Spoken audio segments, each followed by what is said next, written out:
Muy buenas tardes, estimados estudiantes. Una vez más les saluda Carlos Alberto Jiménez, su docente de Lengua y Literatura. Bien, el día de hoy vamos a ver un tema súper interesante que se denomina el relato de ciencia ficción.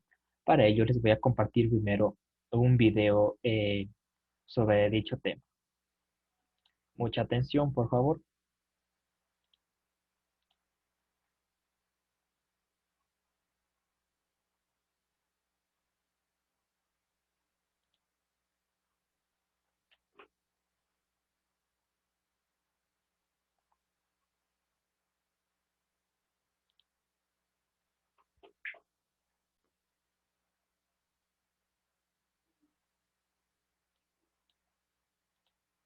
La ciencia ficción es un género en el que ciencia y tecnología entran en conflicto con la sociedad. Los mundos que vemos son muy similares al nuestro, solo que tienen tecnologías irreales, pero que podrían llegar a ser reales en el futuro. A diferencia del género fantástico, las cosas que pasan responden a reglas de nuestro mundo, y no se resuelven por arte de magia, sino por las leyes científicas que avalan ese universo y guardan su lógica. En las palabras de Ray Bradbury, autor de Crónicas Marcianas y El Hombre Ilustrado, la ciencia ficción es el arte de lo posible, la fantasía es el arte de lo imposible. La primera obra de ciencia ficción en volverse un clásico fue Frankenstein, de Mary Shelley, publicada en 1818. Y por más que a primera vista no parezca una obra del género, tiene muchos de sus elementos presentes. Primero, el uso de una tecnología ficticia que bien podría existir en un futuro, como la máquina que Víctor Frankenstein usa para darle vida a la criatura. También está presente la verosimilitud, o sea, que se basa en ciertas leyes científicas o datos de la biología, como la idea de trasplantar un órgano de una persona muerta a otra, algo que cuando se escribió Frankenstein no era posible, pero hoy es muy común. Una de las cosas más importantes es la mirada crítica que los autores de ciencia ficción hacen sobre el uso de nuevas tecnologías y si ese uso es moral o ético o atenta contra la naturaleza humana. Podemos decir que Víctor Frankenstein juega a ser Dios tratando de revivir un cuerpo y así terminar con la muerte para siempre. A lo largo del tiempo, las obras de ciencia ficción siempre buscan explorar nuestras ansiedades acerca del presente, el futuro, y en el fondo tratan sobre la condición humana y sobre cómo nos relacionamos. Otra característica del género es que en general sucede en un futuro que puede ser muy cercano o no tanto, aunque en ciertos subgéneros como el steampunk, la historia sucede en un pasado con tecnologías alternativas. Por último, los personajes son humanos y también ficticios porque, por lo menos, todavía no existen, como inteligencias artificiales, cyborgs, clones y seres de otros planetas. Estas son las características principales de la ciencia ficción. Si querés saber más sobre este tema o de otros géneros literarios, te dejo estos videos para que veas. Y acordate de suscribirte a nuestro canal para no perderte de nada.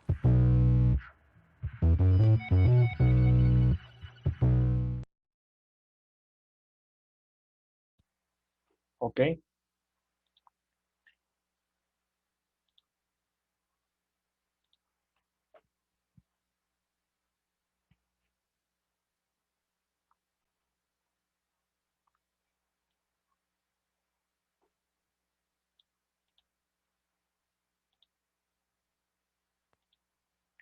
Bien. Sobre el video,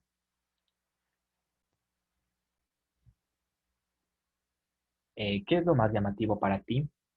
Bien, en cuanto al video observado, expuesto, lo más llamativo, la frase más interesante que mencionó la, la narradora, eh, dijo que el relato de ciencia ficción habla de un tema en específico sobre un futuro que es tan cierto o tan cercano a que se cumpla. Esto me recuerda a un autor que se llama Julio Verne, que él en sus épocas escribía sobre ciertos avances tecnológicos que hoy en día los tenemos. Hace varios años atrás él escribió sobre la nave, sobre el cohete del espacio, sobre la luz eléctrica, sobre el tren y sobre otros muchos inventos más que hoy en día los tenemos. Bien, en sí, en eso se basa el relato de ciencia ficción, en aspectos futuristas. Bien, aquí les traigo un concepto que dice, es un subgénero narrativo cuya acción se sitúa en tiempos y lugares imaginarios. Generalmente sucede en un futuro imaginado o en un presente irreal. Por irreal nos referimos a aspectos ficticios, o decir que no existen, que están en la nada, transformado por los avances tecnológicos. Bien, características de la novela de aventuras. ¿Cuáles son sus características? Aquí les traigo unas cuantas que les voy a ir explicando una por una. Dice, presentan posibles avances científicos y su impacto en la sociedad.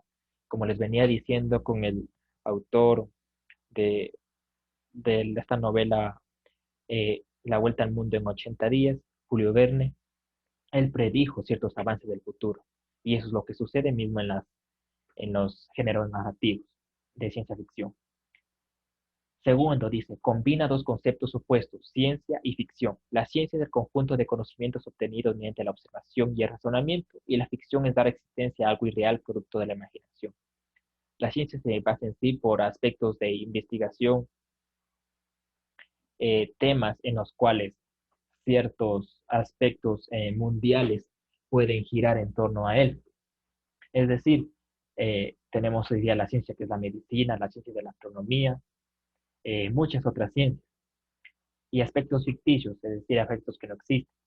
Esos dos, lo que es ciencia y lo que es ficción, se unen en uno solo para generar un carácter súper especial, literario o narrativo. Siguiente dice, el futuro puede ser concebido como un mundo ideal, utopía o como mucho peor que el actual, distopía. Utopías, digamos, son aspectos, son mundos en los cuales existe paz, existen aspectos positivos, los personajes o la gente que se escribe ahí siempre están en armonía, no hay problemas, digamos, sociales o fatales que puedan suceder. Mientras tanto que en la distopía son mundos apocalípticos en los que ha sucedido ciertas desgracias y por lo cual ciertos personajes sufren por tratar de sobrevivir en esos mundos. Eso es la distopía. Cuarto dice, evidencia una realidad posible, tomando como base lo que está sucediendo en la ciencia y la tecnología. Actualmente la tecnología está creando lo que son los robots, los, los humanos artificiales, y y en estos temas, en estos puntos, en estos adjetivos o en estas características es lo que se basa el relato de ciencia ficción o la novela de ciencia ficción, en tratar de tomar esos puntos y hacerlo más grande, más interesante para el lector. Sexto dice, el espacio y el tiempo en que esos hechos se desarrollan son totalmente imaginarios, pero verosímiles. Es decir, se describen de tal manera que parecen reales. Es decir, eh, dichas descripciones literarias tratan de parecer lo más real posible. Es decir, las acciones, los escenarios, los personajes, las descripciones de los personajes, el tiempo en el que sucede, tratan en sí sobre aspectos que sean más cercanos a lo real y a lo creíble para el lector.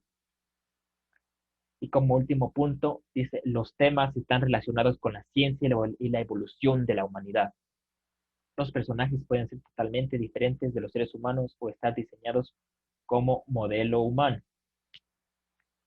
Eh, como ya les venía diciendo, lo que son estos robots o humanos artificiales son creados por la humanidad, son creados por personas, digamos, de carne y hueso, personas razonables, personas pensantes. Estos elementos creados por el ser humano son los que se centran o funcionan como personajes principales o protagonistas en las novelas o en los relatos de ciencia ficción. ¿Cuál es la estructura de un relato de ciencia ficción? Aquí les traigo. Introducción o planteamiento, dice, se dan a conocer algunos personajes, la relación que hay entre ellos, el escenario y la época en que se desarrolla la historia. También se presenta una o varias situaciones problemáticas que nacen en ese contexto. Bien, en la parte principal o en el inicio o en la estructura inicial del, de la literatura de ciencia ficción, trata de mencionar todos esos elementos, la mayor parte de los elementos que se van a desarrollar o a exponer durante la trama de la narrativa. Sin embargo, también pueden irse otros elementos apareciendo poco a poco, pero sin embargo que no sean eh, tan llamativos que, que tengan la intención de confundir al lector. El nudo dice, se desarrollan las acciones relacionadas con los diferentes asuntos que trata la historia. A medida que se desarrolla la trama, se van presentando nuevos personajes, temas o situaciones. Se exponen los fundamentos científicos de la manera en que suceden los hechos. Ajá. Como les venía diciendo, en la trama o en el nudo pueden ir apareciendo nuevos escenarios o nuevos personajes, pero con la intención de no provocar, digamos, confusión en el lector, no tratarlo de hacerlo más llamativo, esas cosas nuevas que aparecen en la determinada trama o nudo. Desenlace, dice, se resuelven los problemas abordados en la trama. No siempre se presenta un retorno a una situación armónica. También las consecuencias para la humanidad de los hechos científicos o tecnológicos. Es decir, el desenlace puede ser positivo o negativo. Es decir, estos elementos o estos aspectos tecnológicos pueden generar un final positivo o feliz, como así también un final negativo o apocalíptico o distópico, como les mencionaba anteriormente en las características. Ya era utopía o distopía, que puede terminar en uno de estos dos finales, estos tipos de narrativa. Bien, eh, como aspecto literario, para exponer en esta clase les he traído la lectura un pequeño relato que es Sueños de Robot del autor Isaac Asimov. Para ello voy a exponerles aquí el,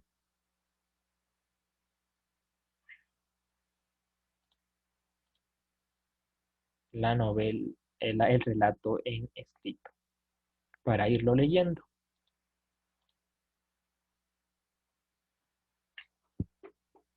¿Mm? Sueños de Robot Isaac Asimov. Anoche soñé, anunció Elvis tranquilamente.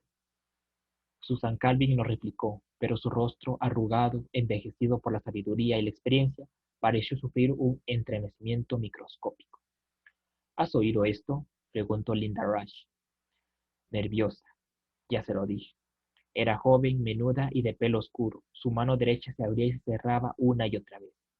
Calvin asintió y ordenó a media voz, perdón, a media voz. Elvix, no te moverás ni hablarás, ni nos oirás hasta que te llamemos por tu nombre.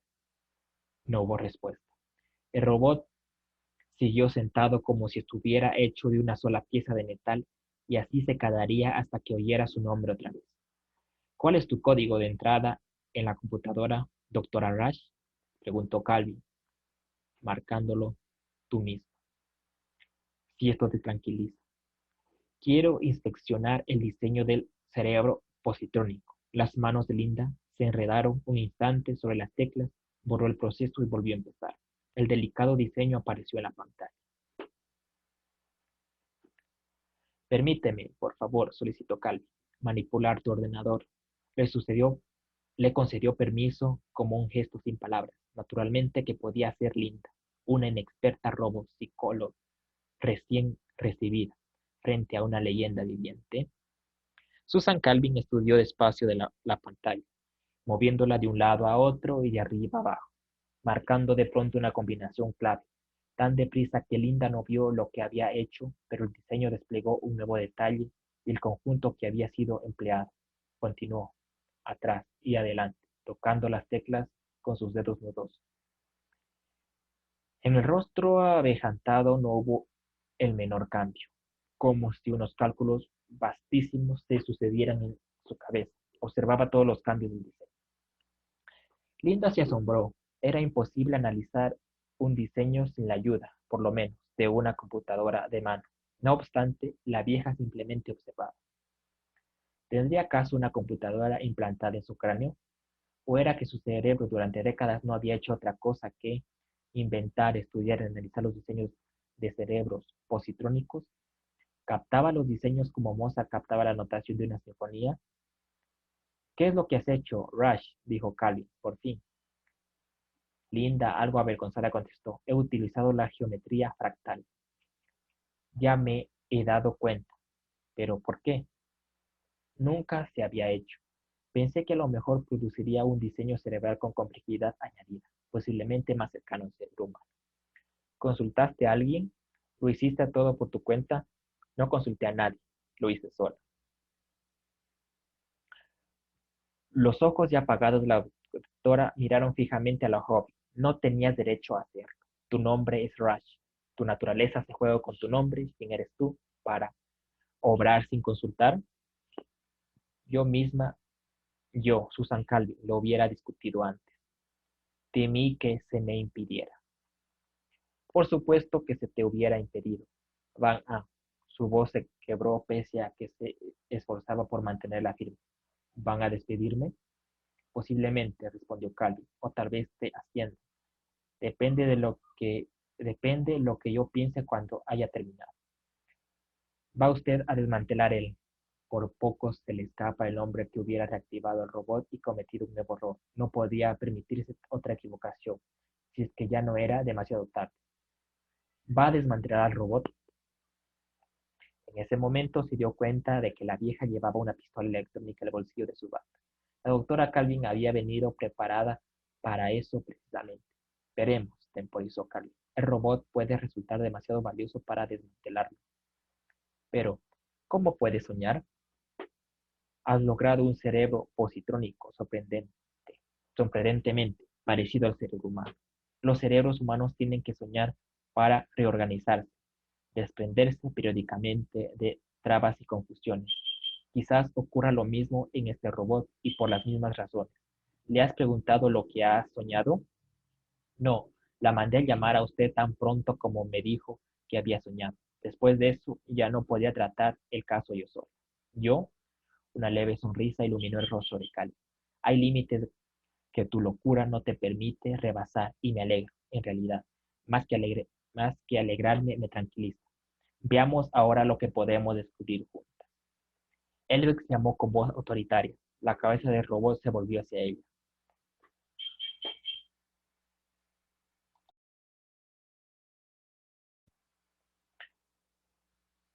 Sí, doctora Calvi. ¿Cómo sabes? ¿Cómo sabes que has soñado? Era por la noche. Todos estaban a oscuras, doctora Calvi, explicó Elric, cuando de pronto apareció una luz, aunque yo no veía lo que causó su aparición. Vi cosas que no tenían relación con lo que concibo como realidad. Oía cosas, reaccioné de forma extraña, buscando en mi vocabulario palabras para expresar lo que me ocurría. Me encontré con palabras, sueño. Estudiando su significado, llegué a la conclusión de que estaba soñando. Me preguntó cómo tenías, Me pregunto, ¿cómo tenías sueño en tu vocabulario? Linda interrumpió rápidamente, haciendo callar al robot. Le imprimió un vocabulario humano. Así que pensó, murmuró Calvin. Estoy asombrada. Pensé que podía necesitar el verbo. Ya sabe, jamás soñé que, o algo parecido.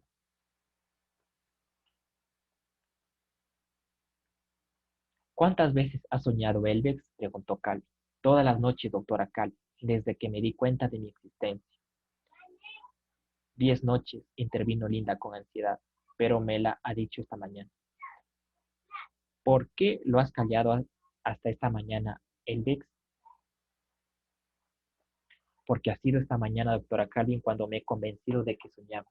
Hasta entonces pensaba que sabía que había sido un fallo de mi cerebro positrónico, pero no podía encontrarlo. Finalmente decidí que debía ser un sueño. ¿Y qué sueñas? Sueño casi siempre lo mismo, doctora Calvin. Los detalles son diferentes, pero siempre me parece ver un gran panorama en el que hay robots trabajando. ¿Robots, Elvex? ¿Y también seres humanos? En mi sueño no veo seres humanos, doctora Cali. Al principio no, solo robots. ¿Qué hacen? ¿Elvex? Trabajan, doctora Cali. Veo algunos haciendo de mineros en la profundidad de la tierra y a otros trabajando con calor y radiaciones.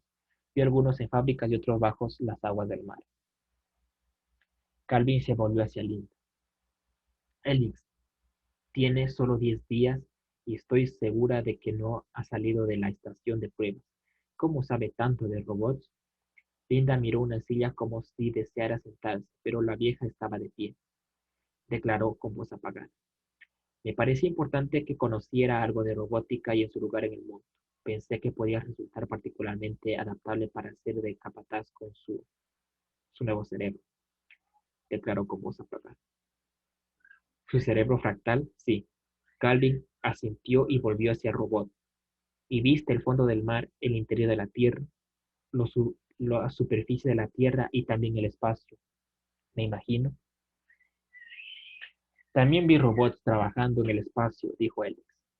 Fue al ver todo esto, con detalles cambiantes al mirar de un lugar a otro, lo que me hizo darme cuenta de que lo que yo veía no estaba de acuerdo con la realidad y me llevó a la conclusión de que estaba soñando. ¿Y qué más viste, Elvis? Vi que todos los robots estaban abrumados por el trabajo y la aflicción, que todos estaban vencidos por la responsabilidad y la preocupación, y les decía que descansaran. Pero los robots no están convencidos ni abrumados ni necesitan descansar, le advirtió Cal. Y así es en realidad, doctora Carly. Le hablo de mi sueño. No obstante, en mi sueño me pareció que los robots deben proteger su propia existencia. ¿Están mencionando la tercera ley robótica? Preguntó Carly. En efecto, doctora Carly. Pero, pero la mencionas de forma incompleta. La tercera ley dice, un robot debe proteger su propia existencia siempre y cuando dicha protección no entorpezca el cumplimiento de la primera y la segunda ley. Sí, doctora Carly, esa es efectivamente la tercera ley, pero en mi sueño la ley terminaba en la palabra existencia. No se mencionaba ni la primera ni la segunda ley. Pero ambas existen. La segunda ley, que tiene preferencia sobre la tercera, dice, un robot debe obedecer las órdenes dadas por los seres humanos, excepto cuando dichas órdenes estén en conflicto con la primera ley. Por esta razón, los robots obedecen órdenes, hacen el trabajo que les has visto hacer y lo hacen fácilmente y sin problemas. No están abrumados, no están cansados. Y así es en realidad, doctora Calvin. Yo hablo de mi sueño. La primera ley, Elvis, que es la más importante de todas. Un robot no debe dañar a un ser humano o, por inacción, permitir que sufra daño un ser humano. Sí, doctora Calvin. Así es en realidad, pero en mi sueño me pareció que no había ni primera ni segunda ley, sino solamente la tercera, y esta decía, un robot debe proteger su propia existencia. Esta era toda la ley. En tu sueño, Elvex, en mi sueño, Elvex dijo, Calvin, no te moverás ni hablarás ni nos oirás hasta que te llamemos por tu nombre. Y otra vez el robot se transformó aparentemente en un trozo inerte de metal. Calvin se dirigió a Linda Rush. Bien, ¿y ahora qué opina, doctora Rush? Doctora Calvin, dijo Linda con los ojos desorbitados y con el corazón palpitándole fuertemente. Estoy horrorizada. No tenía idea. Nunca se me hubiera ocurrido que esto fuera posible. No observó Calvin con calma, ni tampoco se me hubiera ocurrido a mí, ni a nadie. Has creado un cerebro robótico capaz de soñar y con ello me has puesto en evidencia una faja de pensamiento en los cerebros robóticos que muy bien hubiera podido quedar sin detectar hasta que el peligro hubiera sido alarmante. Pero en ese punto, pero esto es imposible, exclamó Linda. No querrá decir que los demás robots piensen lo mismo. Conscientemente no, como diríamos de un ser humano, pero ¿quién hubiera creído que había una faja no consciente bajo los surcos de un cerebro positrónico? Una faja que no quedaba sometida al control de las tres leyes. Esto hubiera ocurrido a medida que los cerebros positrónicos se volvieran más y más complejos, de no haber sido por este aviso. Quiere decir, por Elvis, por ti, doctora Rush, te comportaste irreflexivamente, pero al hacerlo no has ayudado a comprender algo ah, abrumadoramente importante. De ahora en adelante trabajaremos con cerebros fractales, formándolos bajo un cuidadoso control. Participarás en ello. No serás penalizada por lo que hiciste, pero en adelante trabajarás en colaboración con nosotros. Sí, doctora Calvin. ¿Y qué ocurrirá con Elvis? Aún no lo sé. Calvin sacó el arma electrónica del bolsillo y Linda la miró fascinada. Una ráfaga de sus electrones contra un cráneo robótico y el cerebro positrónico sería neutralizado y desprendería suficiente energía como para fundir su cerebro en un lingote inerte. Pero seguro que Elvex es importante para nuestras investigaciones, objetó Linda. No debe ser destruido. ¿No debe, doctora Rush? Mi decisión es la que cuenta, creo yo. Todo depende de lo peligroso que sea Elvis. Se enderezó como si decidiera que su cuerpo aventajado no debía inclinarse bajo el peso de su responsabilidad. Dijo, Elvis, ¿me oyes? Sí, doctora Calvi. respondió el robot. Continuó tu sueño. Dijiste antes que los seres humanos no aparecían al principio. ¿Quiere esto decir que aparecieron después? Sí, doctora Calvi. Me pareció en mi sueño que eventualmente apareció un hombre. ¿Un hombre? ¿No un robot? Sí, doctora Calvi. Y el hombre dijo, deja libre a mi gente. ¿Eso dijo el hombre? Sí, doctora Calvi. Y cuando dijo, deja libre a mi gente, por las palabras mi gente se refería a los robots. Sí, doctora Calvi. Así ocurría en mi sueño. ¿Y supiste quién era el hombre en tu sueño? Sí, doctora Calvi. Conocía al hombre. ¿Quién era? Y él le dijo, yo era el hombre. Susan Calvin alzó al instante su arma de electrones y disparó, y Elvex dejó de ser. Ok, muy interesante, muy llamativa esta, esta, este relato de ciencia ficción. Ok, estimados estudiantes, quisiera que por el momento me realicen un concepto eh, de 4 líneas sobre lo que es el relato de ciencia ficción. Para esta actividad tienen 5 minutos. Repito, realicen un concepto con sus propias palabras de 4 líneas sobre el relato de ciencia ficción. Para esta actividad tienen 5 minutos.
Vamos terminando, estimados estudiantes.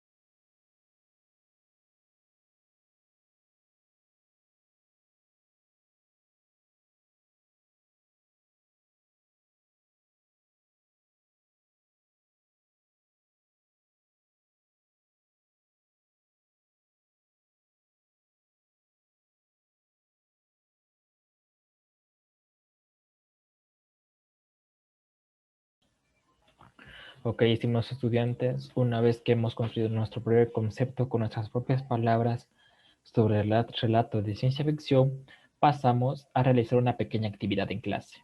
¿Qué dice la actividad? Responda a las preguntas con base en el texto leído Sueños de Robot. Bien dice. Primero, ¿cuáles fueron los personajes? Bien, aquí los personajes más centrales eran la doctora Calvin y la doctora Mailing, si no mal recuerdo. Me disculpan, me falló un poquito la memoria. Era la doctora Calvin y la doctora Rush, perdón. La doctora Rush, ajá. Y sin embargo, también el otro personaje central también era el Elvex, el robot creado eh, no creado, sino manipulado por ambos, por ambas científicas. ¿En qué escenario se desarrollan las acciones? Las acciones se desarrollan en un escenario, en un, en un lugar que se denomina el laboratorio de creación de los robots. En este lugar es donde se funciona como, o como lugar central para que se desarrollen las acciones de cada uno de los personajes expuestos en el relato Sueños de Robot. Solo se desarrolla ahí, no se mueven a otro escenario más porque sobre todo es un relato corto. Algo que cabe resaltar y destacar es de que las novelas utilizan varios escenarios, de 3 o más escenarios para desarrollar toda la narrativa, mientras que en los relatos solo se ocupa un solo escenario o máximo hasta 2 o 3, nada más de escenarios. Esos nomás se ocupan para no tratar, digamos, de hacer más extensa la narrativa, porque solo es un cuento sobre un fragmento corto nomás. Ajá. Tercero dice, ¿en qué consistía la trama? ¿Qué otros, ¿Qué consistía la trama? La trama consistía en que trataba la doctora Carvin con la doctora Rush, trataban de activarlo efectivamente a este robot mediante un cerebro robótico silofractal que se mencionaba ahí, cerebro silofractal. Este cerebro es sobre todo un cerebro artificial creado por estas dos científicas, diseñado para los robots, solo para este tipo de máquinas, mediante sistemas, mediante códigos, eh, mediante descargas de archivos, se iba armando este tipo de cerebro para que en sí el robot pueda funcionar efectivamente. Ellas trataban de activarlo de manera correcta, pero la doctora, la doctora Rush hizo ciertas maniobras que le resultaron no tanto fatal, sino le resultaron sobre todo distorsionadas. El robot no se activó de forma como ellas lo deseaban, sino que este robot empezaba a tener sueños un tanto de caracteres humanos, en la que estos sueños del robot de Elvex se describían mundos en las que estas máquinas reinaban casi todo y los seres humanos eran, sobre todo no aparecían estos, o si aparecían eran en momentos, eh, en aspectos momentáneos, de que ellos no sobresalían, sino que eran apartados de estas máquinas creadas. ¿Qué otros personajes más le aumentarías al relato? Bien, en este relato de Sueños de Robot se le aumentaría a otros personajes de relato, puede ser otro científico que sea de muchos años de experiencia, pero sobre todo que conozca más de robots. Este científico tenga la intención de arreglar cierta maniobra que negativa o mala que hizo la doctora Rush, con la intención de así tratar mejor de mejorar la narrativa y darle un final feliz para este cuento de Isaac Asimov. Y otro personaje que añadiría también sería otro robot que acompañaría a este doctor. Pongámosle de nombre a este científico, pongámosle doctor Smith, el científico Smith con su robot Cervantina, era un robot de carácter femenino, que ambos eran estudiados lo que es la robótica, lo que es la tecnología, lo que es estos aspectos investigativos de lo que es los, los aparatos tecnológicos. Estos dos tenían la potestad de mejorar, de corregir ciertos aspectos malignos que tenía Elmex. ¿Sí ven? Ok, estimados estudiantes, si ven como yo les iba construyendo otro tipo de final para este relato. Ok, eh, eso sería por el momento, estimados estudiantes. Hay más obras, más relatos de ciencia ficción de este mismo autor, de Isaac Asimov. Hace poco leí un relato, un fragmento que era de, de este mismo autor, se denominaba Dragón. Era también otro relato de ciencia ficción, pero lo que sí, el personaje central sobre todo era muy llamativo, porque en sí trataba de distorsionarlo, de confundirlo al lector, pero sobre todo el final es muy, muy impactante. En ahí solo se presentan dos personajes nomás, perdón, tres personajes nomás. Serían unos guerreros y el dragón. Esos personajes son los que funcionan más en esa narrativa. Sobre todo esa les recomiendo que lean mismo de este autor, de Isaac Asimov, El Dragón. Es un relato así mismo corto de ciencia ficción, pero sobre todo llamativo e interesante mismo, con un poco de comedia al final. En sí también aborda esos temas, lo que es las ilusiones, lo que es el temor, el miedo, pero sobre todo trata de dar un mensaje súper importante para lo que es la, el, la humanidad, para lo que son las personas, cómo nos influimos por mediante ilusiones, mediante sueños. Eso sí nos trata de dar a conocer esta novela, perdón, esta novela, este relato. Hay muchos más sobre todo, pero por el momento les recomiendo que lean eso, estimados estudiantes. Ok, estimados estudiantes, eh, como actividad extra clase me van a realizar